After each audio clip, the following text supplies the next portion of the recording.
नमस्कार साथियों, वंदे मातरम, जय गौ माता की।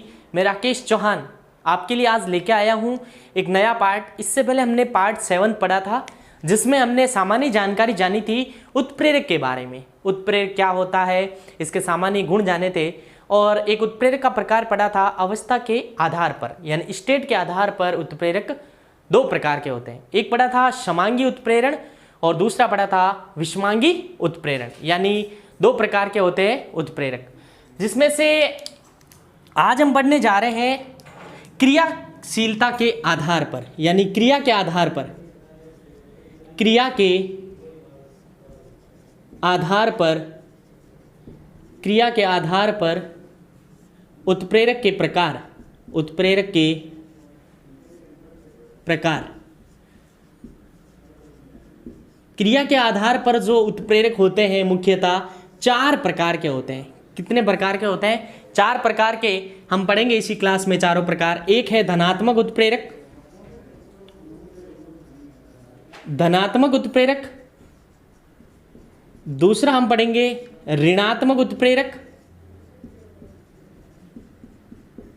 और ऋणात्मक उत्प्रेरक। तीसरा हम पढ़ेंगे स्वतः उत्प्रेरक, स्वतः उत्प्रेरक। और चौथा प्रकार हम पढ़ेंगे जैव उत्प्रेरक, जैव उत्प्रेरक। तो मैं पहले की बात करूं धनात्मक उत्प्रेरक की। हम सब जानते हैं उत्प्रेरक क्या होता है कि रासायनिक अभिक्रिया के वेग को परिवर्तित कर देता है, लेकिन जब आगे धनात्मक लगा दिया, धनात्मक का अर्थ है बढ़ाना, यानी वेग को बढ़ा देता है। जब हम ऋणात्मक में पढ़ेंगे घटा देता है। स्वतः यानी अभिक्रिया में जब उत्पाद प्राप्त होता है वो खुद उत्प्रेरक की तरह, और जैव रासायनिक उत्प्रेरक जो सभी एंजाइम होते हैं। मैं पहले की बात करूं धनात्मक उत्प्रेरक की। धनात्मक उत्प्रेरक, तो मैं इस उत्प्रेरक की बात करूं, इसकी परिभाषा क्या होगी? धनात्मक उत्प्रेरक आपको नाम से पता होना चाहिए। इस प्रकार का उत्प्रेरक रासायनिक अभिक्रिया के वेग को क्या कर देता है? बढ़ा देता है। इस प्रकार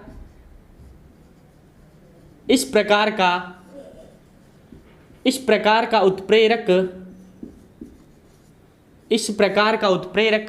रासायनिक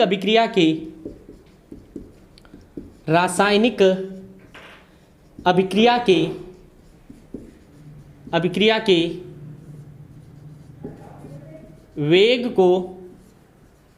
वेग को बढ़ा देते हैं, उसे हम क्या कहेंगे? धनात्मक उत्प्रेरक। यानी वह उत्प्रेरक जो रासायनिक अभिक्रिया के वेग को क्या कर देते हैं? बढ़ा देते हैं। यानी कुछ ऐसी रासायनिक अभिक्रिया होती है जिनमें वेग कम होता है, अगर उनमें डाल दिया जाए तो उनका वेग क्या हो जाता है? बढ़ जाता है। जैसे एक उदाहरण ले रहा हूं, 2H2O2, तो यह बनेगा 2H2O और बाहर निकल जाएगा O2। तो हाइड्रोजन 4 इधर है, 4 और 2 दूनी 4 ऑक्सीजन, 2 यहाँ पे और 2 यहाँ पे। अगर यहाँ प्लेटिनम उत्प्रेरक है, वो एक कार्य करेगा धनात्मक उत्प्रेरक की तरह। किसकी तरह कार्य करेगा? धनात्मक उत्प्रेरक की तरह। तो आपको एक एग्जाम्पल याद रखना और फिर याद रखनी है परिभाषा। धनात्मक उत्प्रेरक का अर्थ इस प्रकार का उत्प्रेरक रासायनिक अभिक्रिया के वेग को बढ़ा देता है। 2H2O2 PT 2H2O plus O2, यहाँ पे ये क्या है? धनात्मक उत्प्रेरक। और आप इसके बारे में अगर लिखना चाहो, यह अभिक्रिया के वेग को बढ़ा देते हैं, यानी अभिक्रिया के वेग को क्या कर देते हैं? बढ़ा देते हैं। आप चाहो तो इनका स्क्रीनशॉट ले सकते हैं, जिससे आपको नोट्स बनाने में भी आसानी होगी। अब मैं दूसरा प्रकार बताने जा रहा हूं, ऋणात्मक उत्प्रेरक। कौन सा उत्प्रेरक? ऋणात्मक उत्प्रेरक।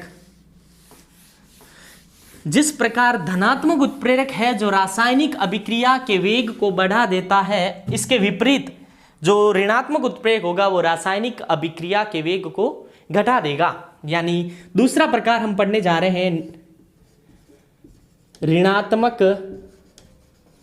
उत्प्रेरक, ऋणात्मक उत्प्रेरक,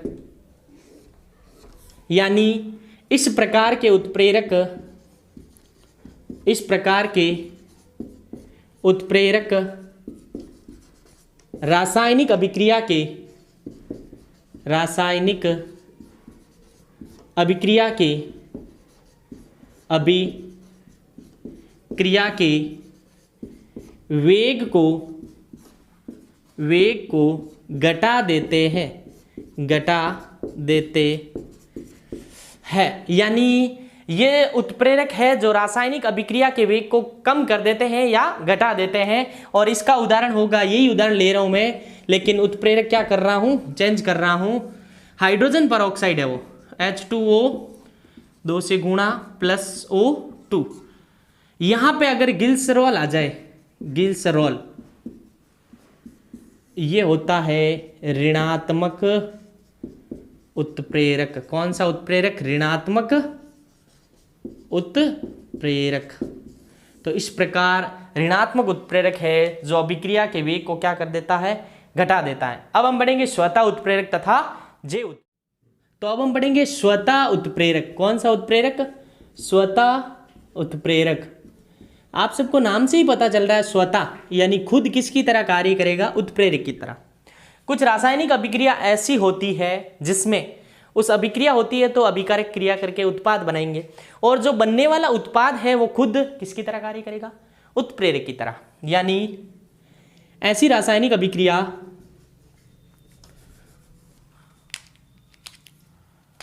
ऐसी रासायनिक अभिक्रिया, ऐसी रासायनिक, अब बात करूं मैं रासायनिक अभिक्रिया की, तो आप पहले वाले वीडियो जाके देखे रासायनिक अभिक्रिया क्या होती, मैंने बताया था वहां पे। ऐसी रासायनिक अभिक्रिया जिसमें, ऐसी रासायनिक अभिक्रिया जिसमें अभिकारकों से, अभिकारकों से, अभिकारकों से बने उत्पाद, बने उत्पाद स्वयं उत्प्रेरक का कार्य करते हैं, उत्प्रेरक का, उत्प्रेरक का कार्य करते हैं। किसका कार्य करते हैं? उत्प्रेरक का कार्य करते हैं। कौन कार्य करते हैं? बना उत्पाद।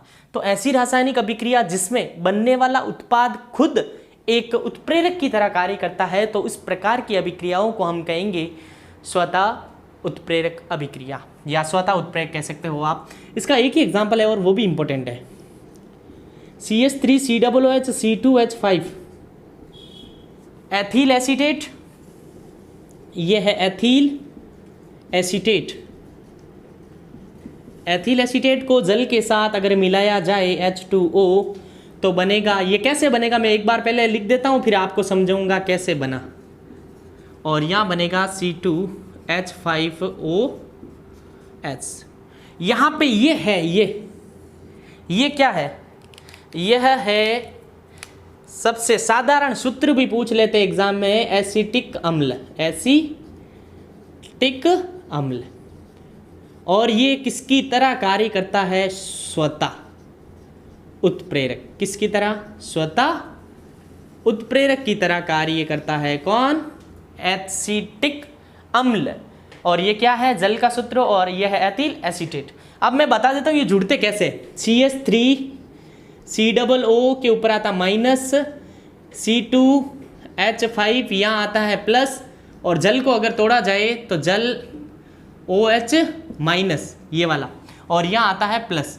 और यहाँ अगर अभिक्रिया में यहाँ लिखूँ तो यहाँ अब ध्यान देना, प्लस वाला किसके पास जाएगा? माइनस के पास, और प्लस वाला किसके पास आएगा? माइनस के पास। यानी CH3COOH प्लस C2H5OH। यहाँ ये कार्य करता है स्वतः उत्प्रेरक का। मैंने ऊपर वाली अभिक्रिया को वापस समझाया है। तो स्वतः उत्प्रेरक की एक रिएक्शन और उसकी डेफिनेशन आपको याद रखनी है। अब मैं बात करूं जैव उत्प्रेरक की। कौन से उत्प्रेरक की? जैव उत्प्रेरक की।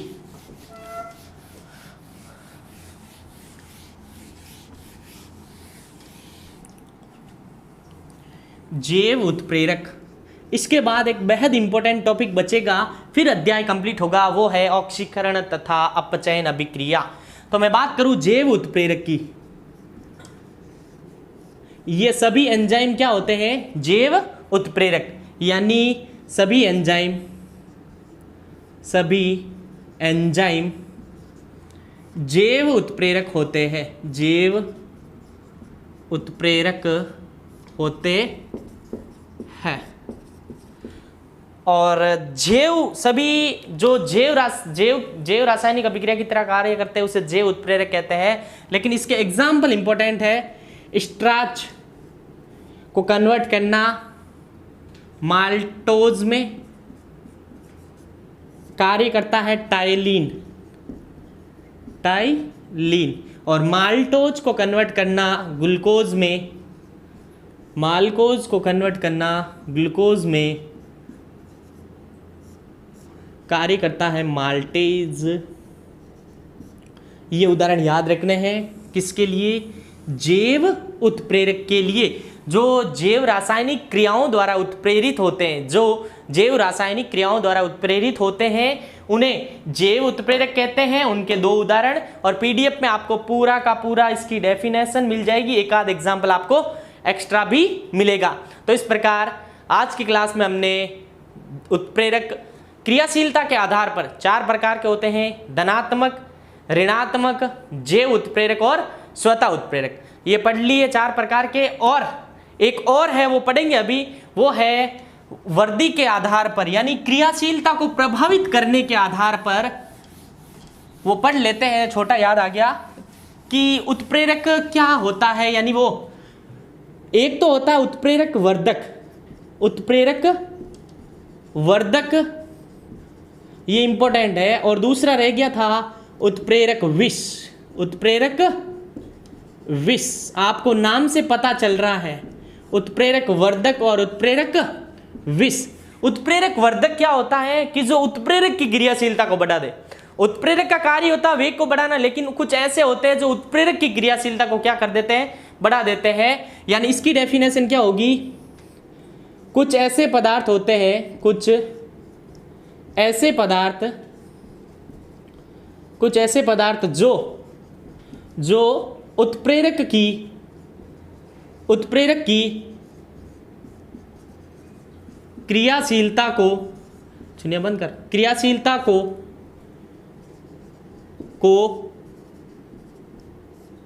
बढ़ा देते हैं। उत्प्रेरक की क्रियाशीलता को बढ़ा देते हैं, उन्हें क्या कहेंगे? उत्प्रेरक वर्धक। और कुछ ऐसे होते हैं, जैसे ये एक उदाहरण याद रखना, FeMO, यहां MO किसका कार्य करेगा? वर्धक का। किसका कार्य? वर्धक का। और कुछ पदार्थ ऐसे